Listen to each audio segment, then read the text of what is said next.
what's up? Welcome back din sa ating channel dito sa Malts TV. Alright, so tayo nagbabalik mali mga kababayan at ang inyong nakikita ngayon no, sa inyong screen mga kababayan no, ay ang sagot ni Gretchen Barreto no, diyan po sa akusasyon sa kanya na kung saan no, ay di umano siya po ay kasama no, sa nag-allow no, sa pagtegi doon sa mga missing sabongeros no. Sa ngayon siya po ay suspect po ayon po sa DOJ mga kababayan at ito po ay hindi pa rin naman natin kumpirmado kung totoong may kinalaman po no, itong si Gretchen Barreto dyan dahil ito ay pawang mga akusasyon pa lang no, ng witness ay tama ba? Witness o yung tumayo no, o nag surrender mga kababayan no. Aalamin natin to ngayon at pag-uusapan. Pero syempre bago ang lahat, please don't forget to subscribe, like, share, comment dyan sa comment section at pa-click na rin ang notification bell para ma-update kayo sa mga latest video uploads natin. Alright? Ay, shoutouts tayo sa mga bago natin subscribers dyan. Maraming salamat po sa inyong suporta. Okay, so ito na nga mga babayan. No? Ito yung naging sagot ni Gretchen Barreto doon po sa pagkakadawit sa kanya. No, itong si whistleblower mga kababayan. At sabi nga po dito sa ABS-CBN, no, Gretchen Barreto camp issues a statement after DOJ said she is being considered a suspect no, in the missing sabongeros case mga kababayan. No? Suspect na daw po itong si Gretchen Barreto mga kababayan. No? At ayan po ay sinagot niya no, at ng kanyang kampo at sabi nga po niya dito, Gretchen Barreto camp denies, no? Dinenay daw niya ang kanyang pagkaka-involved sa mga missing sabongero, no? At sinabi nga po nila na yung akusasyon ng whistleblower ay absurd at plain invention, no? O ano lang, ano tawag natin dito? Inimbento lang, no, yung mga akusasyon sa kanya, mga babayan. No, at sabi nga po ng mga kababayan natin dito, no, she belonged to Alpha Group running e-sabong like syndicate aside being linked to Atong romantically. Grabe to Behind the man is a woman who also knew his dark secrets, mga kababayan. Yun po yung sinasabi dito. Okay, so ito yung balita na yan at panoorin natin. Alright, let's go. Inilagay sa restricted duty ang 15 pulis na isinasangkot sa pagkawala ng mga sabongero ayon sa Justice Secretary. At sa unang pagkakataon naman, nagsalita na ang kampo ni Gretchen Barreto at iginiit na walang kinalaman ng aktres sa kaso. Taliwas sa mga pahayag ng whistleblowers. Saksi, si Marizo Mali. Isa si Gretchen Barreto sa idinadawit ni Julie Dondon Patidongan sa kaso ng pagkawala ng mga sabongero. Ang aligasyong yan, mariing itinanggi ng kanyang kampo sa aming eksklusibong panayam. She denies it categorically. Because the fact of the matter is, wala siyang kinalaman doon, wala siyang ginawa, wala siyang sinabi that connects with the disappearance of the sabongeros. Puro espekulasyon lamang daw ang mga pahayag ni Patidongan at wala namang matibay na ebidensya. Yung sinabi ni Secretary Remulla, naintindihan ko nang ibig lang niyang sabihin na tinuturing niyang suspect si Ms. Gretchen Barreto ay dahil siya'y pinalanganan ng whistleblower. I'm very confident na magkakaroon pa ng investigation at makikita na based dun sa sinabi ng whistleblower, wala siyang nakitang ginawa o wala siyang nakitang sinabi Ms. Gretchen Barreto. In other words, he did not witness anything. And his allegations against Ms. Barreto is based on a suspicion, spekulation na dapat involved siya dahil siya ay malapit kay Mr. Atong Ang. Tama ba yun? Ang spekulasyon ay hindi ebidensya. Nang tanungin po kung ano ba ang ugnayan ni Barreto sa tinuturing ding suspect na si Atong Ang. They are business partners. And that's just it. We are business partners. Posible anya nadadawit lang si Barreto dahil isa siyang investor at alpha member sa e-sabong operations. Bakit hindi yung mga ibang investors? Bakit yung mga ibang tao? Bakit si Ms. Gretchen? Kasi kilala siya. At siguro, mas pakikinggan yung whistleblower kung banggitin niya ang pangalan ni Ms. Gretchen Barreto. Remember, there were at least 3 Senate hearings and a Senate report was submitted in May of 2022, if I'm not mistaken. Bakit biglang, biglang lumabas doon? If there was really any involvement on the part of Ms. Barreto then, it would have surfaced noon pa. Bakit ngayon lang? Ibinunyag din ng kampo ni Barreto na may nagtangka umanong mangigil sa aktres kapalit ng pag-alis ng kanyang pangalan sa listahan ng mga dawit sa kaso. Sinasabi na just pay off. Na makipag-usap ka na, for your rent, makipag-deal ka na. And you mentioned that you think that the whistleblower is part of this. I think he must have been.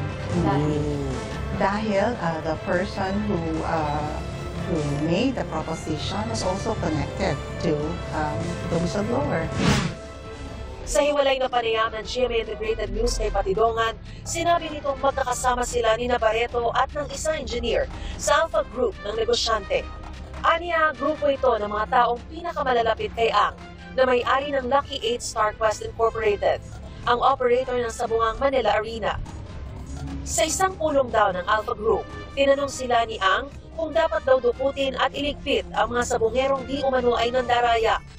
Ang sabi ng kampo ni Gretchen Barreto, puro hearsay ang mga sinasabi mo laban sa kanya. Alam niyo naman na kasama ni Mr. Atong ang yan at saka Alpha yan.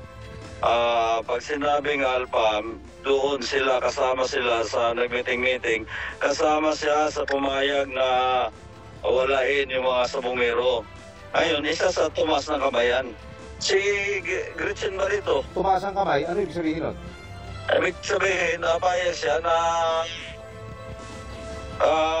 umabor siya doon sa kagustuhan ni Mr. Atong Ang. Kasama sa pumayag si Gretchen Barreto. Isa siya sa pumayag na walain yung mga nagtutsupi. Kasi sabi nga ni Mr. Atong Ang, pag hindi natin gawin yan, babagsak yung negosyo natin. At imposibleng tututol siya, katabi siya mismo lagi ni Mr. Atong Ang pag nag-meeting. Meron ka pa bang ibang ebidensya kay Gretchen? Lagi kasama ni Mr. Atong Ang yan. Pinabulaanan ng kampo ni Barreto ang mga alegasyong ito. Ayon sa kanyang abogado, wala raw dinaluhang meeting si Barreto kung saan hiningi ang approval para sa pagkawala ng mga sabungero. Inimbento lamang daw ang kwento. It's so absurd. It's obvious belated embellishment. It just further proves that he's inventing. Nagwiwidaw yata yung whistleblower. Wala pa raw formal na sabina o summons mula sa Department of Justice na natatanggap ang kampo ni Gretchen Barreto. Gayunpaman tiniyak ng kampo niya na bukas sila sa investigasyon at handa makipagtulungan dahil wala raw silang tinatago. Panawagan daw ni Barreto, patas at masusing investigasyon para mabigyan ng hustisya ang mga nawawala. She prays for a result that will give justice to the sabongeros and their families. Kanyang hope is that there is a thorough and objective investigation, and she shares the desire of the sabongeros, their families, na magkaroon ng closure dito at magkaroon ng just result. Sa kwento ni Patidongan, ang ghost signal sa pagdukot at pagpatay sa mga nawawalang sabungero ay galing umano kay Ang. Nalalaman daw niya ito dahil isa raw si Patidongan sa kumakausap sa mga pulis na gagawa ng lahat ng utos. May bayad daw sa kada utos. May bunga ng payola rin daw ang ilang pulis mula kay Ang. Noong Martes ng gabi, ibinigay na ni Patidongan sa mga pulis ang mga petty cash voucher na ito na naitago raw niya. Ito raw ang patunay ng mga binabayad ni Atong Ang noon sa mga pulis. Ang isang petty cash voucher na may halagang 200,000 pesos nakapangalan umano sa isang police colonel. 2 million pesos naman daw para sa isang police lieutenant colonel at mahigit 2.6 million pesos para sa isang unit ng PNP na siya raw trumabaho. Intel lang kasi nakalagay doon. Pag sinabing Intel, yun na yung 500,000, yun na yung bayad sa mga pinatay nila. Overall naman, na kinukuha ng isang kernel, yun ang monthly niya, 2 million. Ano kapalit doon? Ba't hindi bigyan ng 2 million? Ay, yun na yun. Sa trabaho, yung protection, lahat na. Yun yung, kumbaga, mas malaki yung kernel dahil mga tao niya yung nandun. Paninindigan daw ni Patidongan ang mga sinabi niya hanggang korte. Hinihinga namin ang reaksyon sina ang binanggit na engineer at ang PNP sa mga bagong pahayag ni Patidongan. Nauna nang iginiit ni Ang na wala siyang kinalaman sa pagkawala ng mga sabongero. Grabe, Ayon no? kay Justice Secretary Jesus Crispin Remulla, 15 pulis na isnasangkot sa pagkawala ng mga sabongero ang inilagay na sa restricted duty. Nag-carry out ng executions. Under restricted duty na sila. They have to report already to officers para doon na sila. Para hindi na sila makasakit. Nabasa na rin daw ng kalihim ang statement ni Patidongan o alias Totoy. Bukod pa raw ito sa ibang ebidensyang hawak na ng DOJ. Marami tayong iba-ibang klaseng ebidensya. We have CCTV footages. Marami tayong ibang hawak. Pero hindi raw madali ang pag-iimbestiga nila. Mabigat lang talaga itong laban dito kasi nga sobrang daming pera at sobrang daming koneksyon. Actually, there are 20 people in the Alpha List. Ang tinatawag na Alpha List, yun yung Alpha Group ng Isabong. The Alpha Group is the main group that run the show at Isabong. Binigyan na rin daw ng PNP ng security si Patidongan. Kinausap din ni Remulla ang mga kaanak ng mga biktima na nagpunta sa Justice Department. Sabi nila, nabigyan sila ng linaw at pag-asang makakamit ang hustisya. Hindi naman nila gulat kasi in the first place, sa ibang kasama namin, doon naman sa lugar niya nawala. No? Tapos yung brother ko na si John Lasco ay isang master agent. Wala namang ibang pwedeng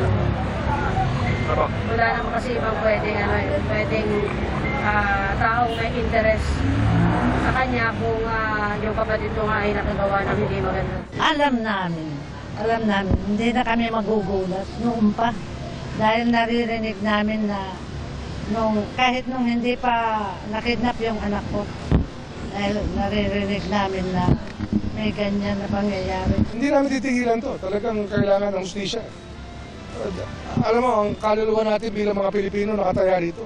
Dapat dito hindi tayo mapayag na pera-pera lang ang naging Panginoon ng Pilipino. Para sa GMA Integrated News, ako si Maria. Grabe, no? Ganun pala kalawak, mga kababayan, no? Itong kaso na to ng mga missing sabongeros. No, medyo nakakagulat lang, 'di ba? Na may mga high-ranking officials di umano, no, na mga kasabwat. Well, antayin pa natin, no, kung ano yung kalalabasan ng mga investigasyon na ginagawa ng NBI, ng lahat ng ahensya ng gobyerno, no, para malaman natin kung ano nga ba yung katotohanan dito, lalo na yung pagkakadawit nitong si Gretchen Barreto. Di ba, mga kababayan? So, yan ang aabangan ng ating mga kababayan sa mga susunod na araw. No? So, anong masasabi ninyo dyan, mga kababayan? I-comment sa ibaba yung mga opinion at atin yung pag-usapan. Alright? So, yan muli. Maraming salamat sa lahat ng mga patuloy na kasuporta dito sa ating channel. Kita-kits tayo sa ating next video upload. Abangan nyo po, mga kababayan. Marami tayong mga ginagawa ng reaction video. No? At i-promote ko na rin yung isang channel natin, Mavs Reaction TV. Nandiyan po sa ibaba yung link. Kita-kits tayo sa ating next video upload. Right? Peace. I'm out.